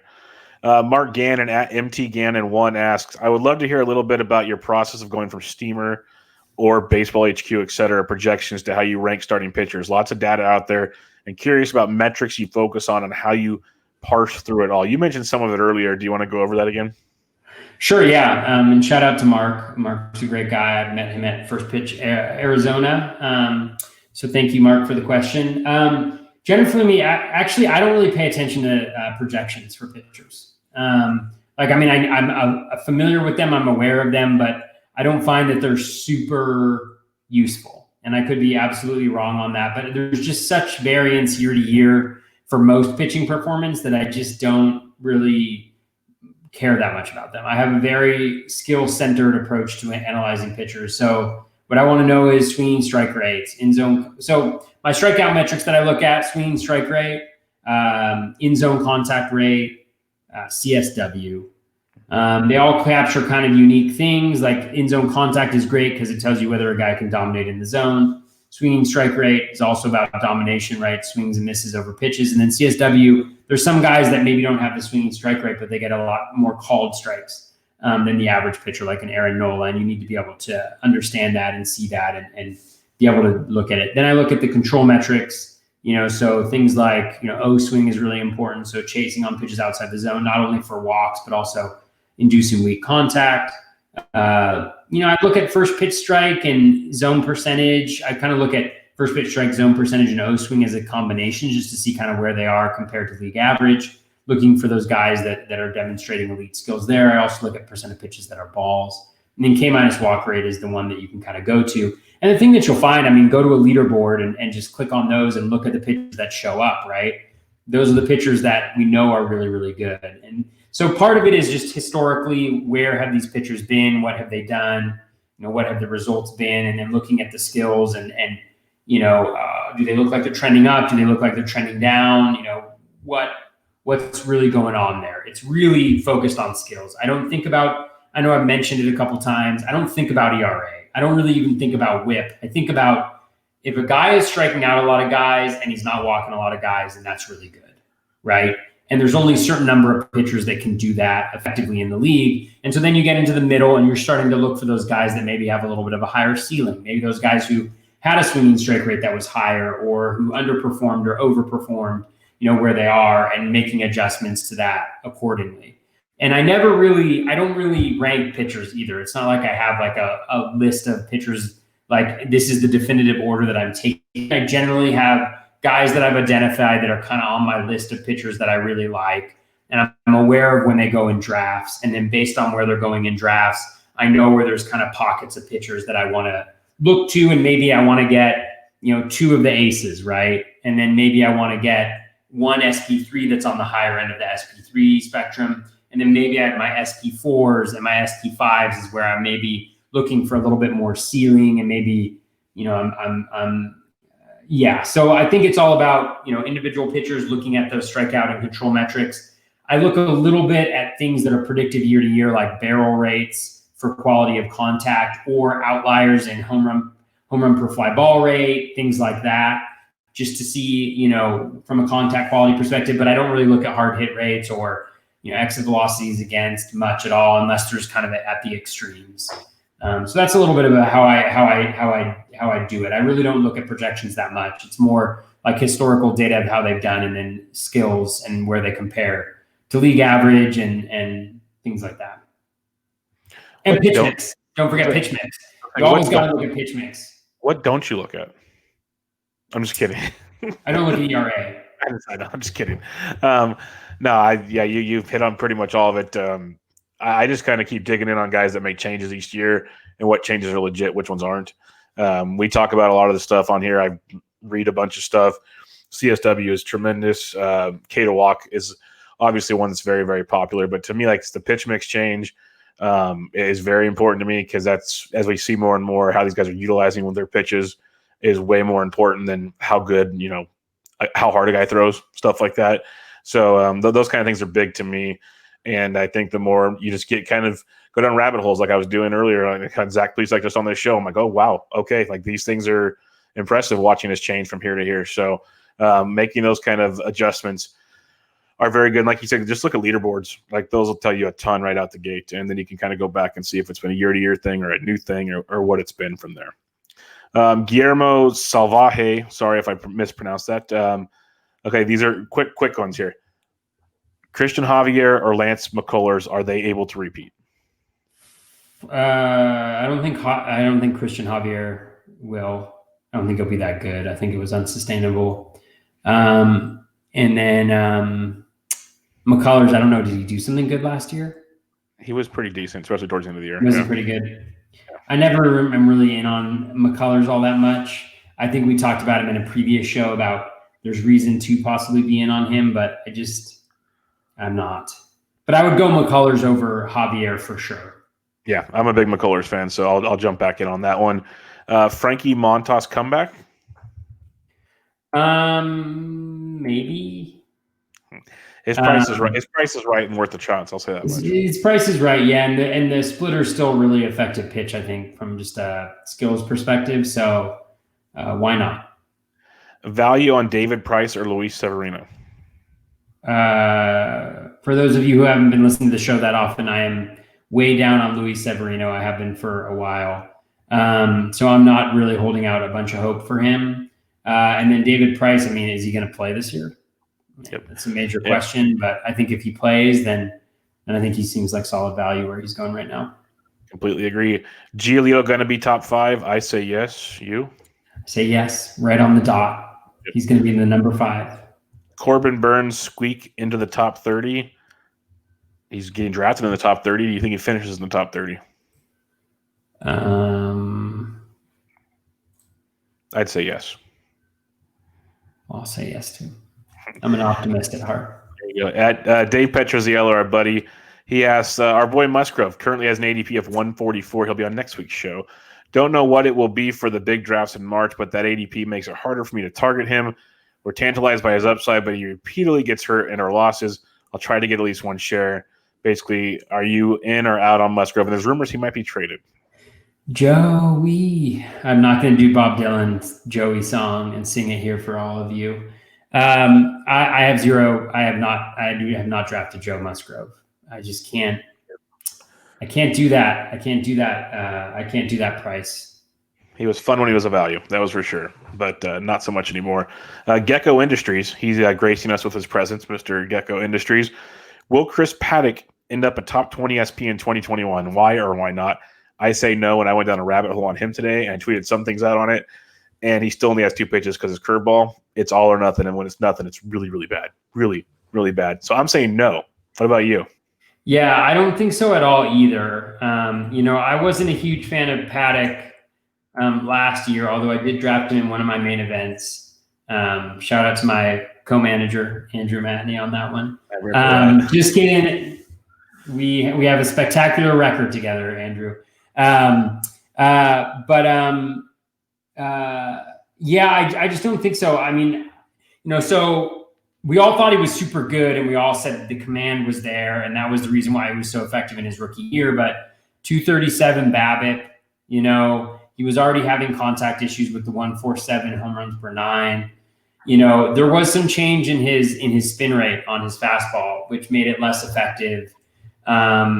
But again, like even if he repeats 2019, then maybe he's a top 20 pitcher. He's probably a top 20 pitcher, but there's nothing spectacular there, right? Like the strikeouts weren't all that great.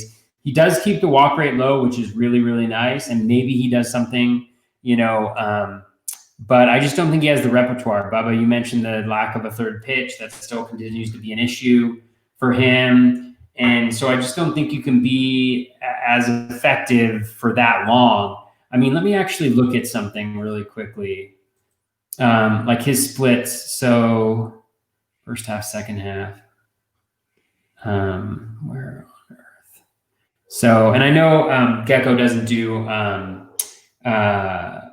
he doesn't look at ERA either when he's doing his stuff. He wrote back to one of my tweets about that. But like even when you look at Paddock last year, I mean, first half of last year, 2.84 ERA, second half 4.01 ERA, right?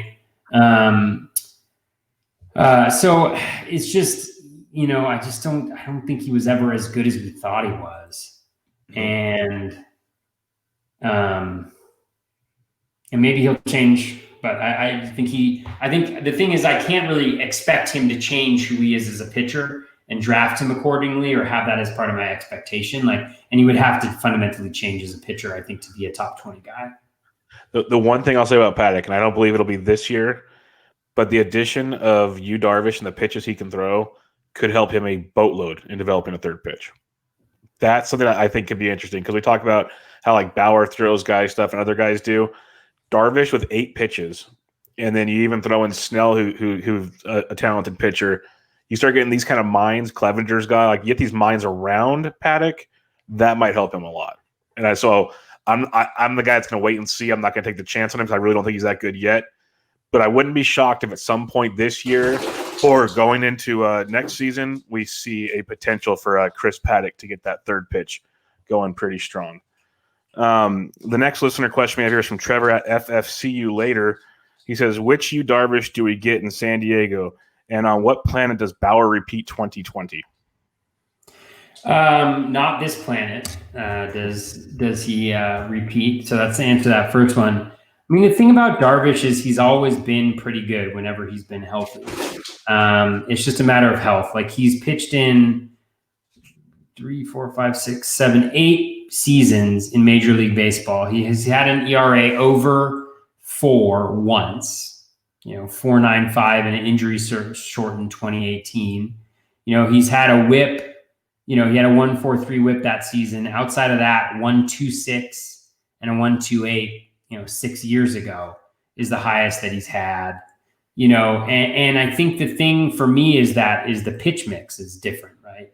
He's throwing that cutter. He's got a beautiful pitch mix. I mean, if you look at his repertoire, he's got all the skills. Like he has everything that you want. And then if you look at like whatever rolling average graph you want, like 10, 15 games, the K- walk rate is 25%. It's just elite stuff. So I think he's going to be really, really good. I think he's going to be phenomenal. I don't think there's a reason why he wouldn't be. And so I think he's tremendous. I think he's great. Yeah, we hit on this earlier. We're all in on Darvish. I have no reason not to believe he is who he's been the last. Even if you go back to like the All-Star break the year before, it's 152 innings, 25 starts.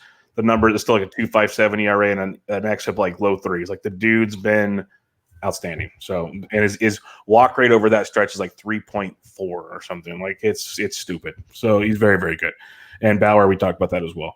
Mike Curlin, our boy Sleepy K, he says, are you in or out on Dinelson Lamet, or as he calls them, Dinelson Lament? I'm out. I believe you're out as well. Yeah, I'm probably out. This one's a tough question for me because I need to dig in on this more. But at J-Dub the Gamer, our buddy J-Dub, he asked, does Zach Davies' new home, he got traded to Chicago in that deal, give him a boost or reduce his value? For me, it's kind of similar. If anything, maybe pitching in the NL Central gives him a bit of a boost. I like Zach Davies. That change to using the changeup more was huge, but he's not a guy that jumps off the page and I'm running to go draft type guy either. So I'd say it's probably even maybe a slight boost, but I'd want to look some more. What say you? Yeah, I think it's pretty similar, but I agree with you. I mean, I think Zach Davies is very underrated. He made that move to throwing the changeup a lot more last year, and he was incredibly effective. And there was a little bit of luck involved, but I mean, snap, like a guy who's going to get you like a 3.5 ERA. I mean, he has one season above a 4 ERA, in his whole career. The whip is decent. I think that Davies is he's a nice little late rounder. He kind of qualifies in that Yarborough range of just guys who I think are basically solid, nice ratio guys. Not going to help you out a ton in strikeouts, but it's a really nice profile to have on your rotation. So, yeah, I mean, I think it's pretty similar, fewer wins probably. I'm interested to see what happens with that rotation. I mean, they now have Hendricks, Mills, and Davies. So they got 3 guys who throw in the high 80s. And I just wonder what type of an impact that will have. If hitters get them in a row. I assume that the Cubs will try to break it up a little bit, but just something to think about. Yeah, the rotation's looking pretty odd. Steve Brunn asks, who is the 2021 version of Lance Lynn? the SP going in the SP 3 to 4 range, which Lynn is still going in, by the way, that makes the jump that Glenn did last year. So who's a guy that I guess we talked about towards the end of this, or who we will talk about next week, that you think makes that jump like Lance Lynn did? Maybe Framber Valdez. I mean, he seems like a guy. I mean, there's a few. I mean, I think we'll talk about him more next week. I really like Dylan Bundy. I think he actually did really well last year and maybe should have done a little bit better, just based on the way that he pitched. And so I still think there's upside there.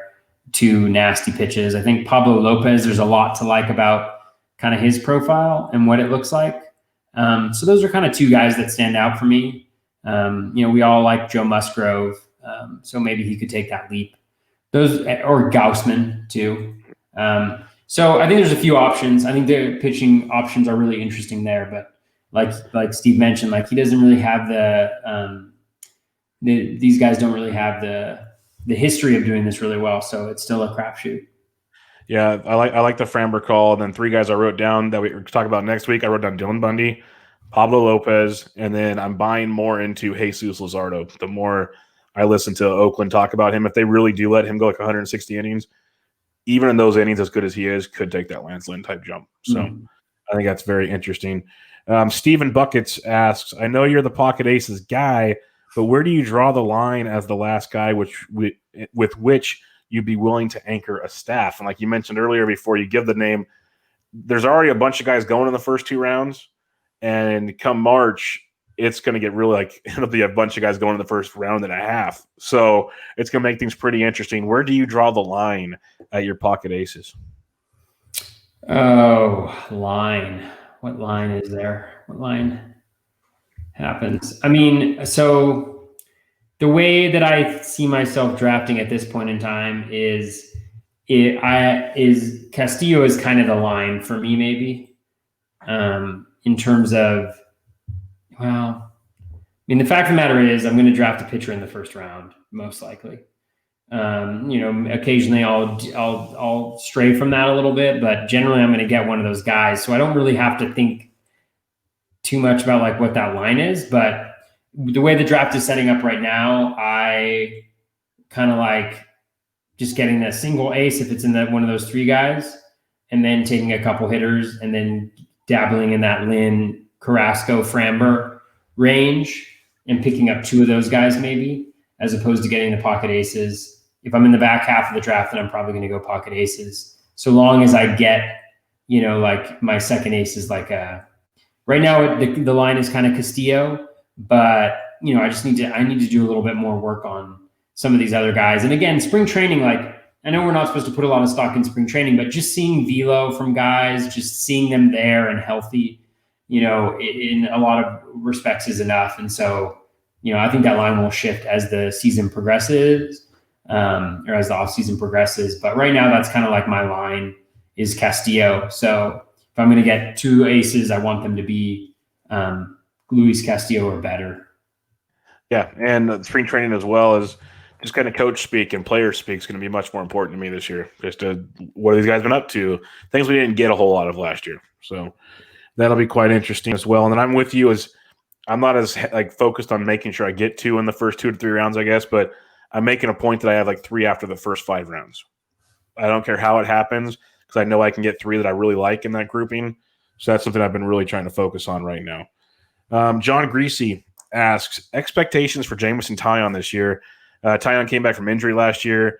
He made, I believe it was 7 starts, pitched 37 in the 3rd innings. So he's just kind of getting some work in, and he's going around pick 228 right now. I have not done a whole lot of digging into Taillon for this season. What's your thoughts on Taillon? He actually didn't pitch last season. This was 2019. Sorry, yeah, he was because he had TJ, right? Yeah, I totally hear you on that. Wait a minute, yeah, he had TJ, so he's coming back from TJ, which would make me not want anything to do with him. Yeah, I mean, I don't have any of him. I'm very interested to see what he does. Because, he's been solid, not spectacular in the past.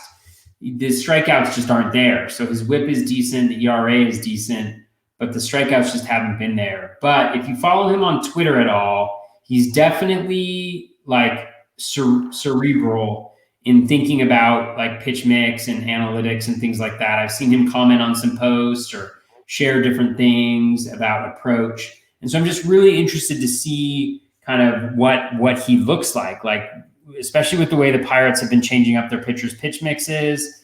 Like you'll notice back in 2019, even, the pitch that he threw the most was his slider, which was definitely a departure from previous seasons when he was prioritizing the fastball. And so it's changes like that where I would be really interested to see what happens. I mean, the challenge is he's never really had one of those dominant pitches, and guys, he hasn't been able to dominate in the zone. He's one of these guys that even though his strikeout metrics look decent, he doesn't actually get there because he can't finish guys off. Because when he throws the ball in the zone, they make contact with it. So I'm really interested to see with his pitch mix, with his approach, what has changed. So I'm not buying it now, but I could see where he could be a very useful player. I mean, I really like the Pirates rotation in general. I mean, it sounds crazy, but I'm really into a lot of the guys that they have there, like Musgrove, Tyone, I like Stephen Brault. I like JT Brubaker. I think there's a lot of good going on there. Sounds like 2020 all over again. We love the Pirates rotation. It's just, are they going to do it for us? Well, I guess we okay if you like them. Steve Weimer asks, which ratio stabilizer do you prefer, Ryu or Hendricks? Are you in on either or both? Pretty sure you said you weren't in on either. Which one do you prefer out of the two? Yeah, I mean, I'd definitely be more into Ryu like this now. I think with Hendricks, leave the Cubs just being in the middle of nowhere in terms of what they're trying to accomplish. I think I'd prefer to be with Hyun-Jin Ryu, but I don't want either one of them where they're going right now. Yeah, Richard Sands asked, I just saw on Twitter, I know what post he's talking about because of the steamer values, that Nate Eovaldi should be ranked higher. How do you like him and James Paxton this year? He took them as picks, SB6 and SB7s in a recent best ball draft with myself, one of the ones I put on. So Eovaldi, Paxton, I'm always an Eovaldi fan just for the strikeout upside late in the draft. I'm not reaching to get him, but I see the appeal. It's just one of those guys, not like guys we talked about. You can't just plug him in and let him go. You got to pick your spots, but he shows flashes of good stuff. I'll put it that way, but he can be very tilting at times. Paxton, he's starting to throw. The velocity is still not where you want it to be to trust him just yet, so keep an eye on that. But what's your thoughts on those two? Yeah, I generally haven't been a fan of Eovaldi just because he hasn't been able to strike guys out that effectively in the past. But he definitely looked a lot better this past year. I mean, I'm actually really diving in for the first time with your question. And I like some of the changes that I see in what he was able to do. Wonder if there's any type of velo bump at all. He started throwing very hard more consistently. He did it towards the end of 19, and I believe he carried it over into 20, at least part of 20. So he was at 97.8. So, yeah, it's a very interesting profile for sure. Eovaldi, I may have been selling him short. The cutter really looks to have taken a pretty big step up. It was 3.4% swinging strike rate in 2019. Smaller sample size, but 13.7% this year. So yeah, I think there's some interesting stuff going on there for Eovaldi for sure, which could definitely be of interest later on in drafts where he's going. So I would say, yeah, he's definitely worth one. Steamer loves him. I know Steamer has him as like the pitcher that will, from a value perspective in terms of like where he's going in ADP and what the expected earnings for him is. They have him as like huge, just like a massive outlier. So that one's really interesting. Paxton, I mean, it's an injury question. And I don't know. I mean, he's worth a shot where he's going right now, I guess, because he's going so much later on. I mean, this is one of the things too, is like with the best ball, I mean, sure, those guys are great, I think, because, there's not really as much downside. I find myself having a difficult time taking guys like that in like draft and holds because I'm just so concerned about injuries. It's like with draft and holds where you can't replace your guys, I find it really difficult to take a stab on upside. Whereas in a regular draft, when I knew that I would have the waiver wire, when I knew I could fab guys, when I knew that the roster I was getting, that I was drafting, wasn't the roster I was going to finish with, I'd feel a lot better with going with one of those guys and looking and trying to get their ceiling. So yeah, I think those are really good shouts, especially for the format. And Bubba, you know a lot more about best balls than I do. So yeah, no, I like them both. Paxton, I'm not taking until I know he's healthy. So I'll pass on him because best ball, you still want guys that are giving you a chance to use a good start here and there. If he's not starting, it's kind of a dead roster spot, but we'll see. Could turn out to be awesome. Eovaldi, I took him with like my last pick in almost every draft last year because the strikeout rates, like we saw in spring, the velocity continued to spike up from the end of 19, and the strikeouts were there this last year. He doesn't walk a lot of guys. That's been a continual thing in his career. He did that last year, below 4% walk rate. The ratios, you don't expect great ratios, but like he was high threes last year. You can expect maybe low fours. Not going to crush you at that point in the draft. You're not looking for an ERA stabilizer at that point in the draft. So I like Eovaldi. I do. There's a couple times he'll just get lit up like a Christmas tree. And he does that like probably 4 or 5 times a year. Going to tilt your face off. But he has a lot of good starts where he's like just steady Eddie, some really good starts. I don't mind Eovaldi in that regard. All right, last question of the night, most important question of the night, and then of course comes from our buddy Comac Do. And this is not for me. This is directed straight up at Toby. Toby, was it too much peppermint bark? Absolutely not. There's no such thing. How do I know that answer? There's no such thing as too much peppermint bark. Peanut brittle, though, maybe. I'm on the fence with that one. Oh, God, it's so good. When does the sweets end for the holidays for you? Because it seems like every day or every other day I see a new post. And I'm not judging you in that regard because my house is always full of sweets. My wife loves chocolate. So there's sweets in this house at all times. But you're like on like the holiday sweets. Like when does this end? Yeah, New Year's. Okay. I'm going to do no desserts in all of January. I got cold turkey with how hard you've been going. That's going to be some shakes on the next podcast. Yeah, well, for sure. For sure. Yeah, I kind of have been thinking about doing that just because I like to splurge during the holidays. It's fun. There's so much good food around. Great. Yeah. There's nothing wrong with that. So, yeah, I'm not good at moderation. So, like, I'm either like all in or I'm, You're lucky though because you still look the way you look. When I'm no good with moderation and I look like a beached whale sometimes. So it gets very, very difficult there when it comes to moderation. So you got to don't be too hard on yourself, Bubba. You got to gift us. You're a handsome man. Well, I appreciate it from the neck up. But that'll wrap us up. SP1 in the books. We'll be back next week with the next 30 or so in the NFBC ADP. Any closing thoughts, Toby, as we are slowly getting through our early positional previews? Not really. I mean, I really look forward to our next. I love diving into kind of the later on, the pitchers going later, some of the guys going well beyond later, because I think that's where, with a lot of these guys, like it's like the Burnses of the world. It's like getting Burns last year was great. Mm-hmm. Getting Burns this year, you can afford, even if Burns ends up being really good, to miss on him. And because of where he's going, it doesn't really matter that much, right? That's not going to win or lose the league because he essentially, what he did last year was just incredible. So there's going to be some regression, hopefully, or not hopefully, but like most likely. And so the thing is, like, he does that. And yeah, he's not maybe like a $20 pitcher. He's like a $25 or a $30 pitcher. That's very different than pick 300 plus and what he did last year, right? And so I think that's the key thing as you think about all this stuff is like, it's really not these pitchers that are going to win you or lose you a league necessarily. I mean, yeah, hitting on them is really important and all that jazz, but the guys that like are really good, like that really make that jump are the guys who we're going to be talking about next week. So I'm excited to kind of dive into that and look at some guys who might be able to make that jump this year.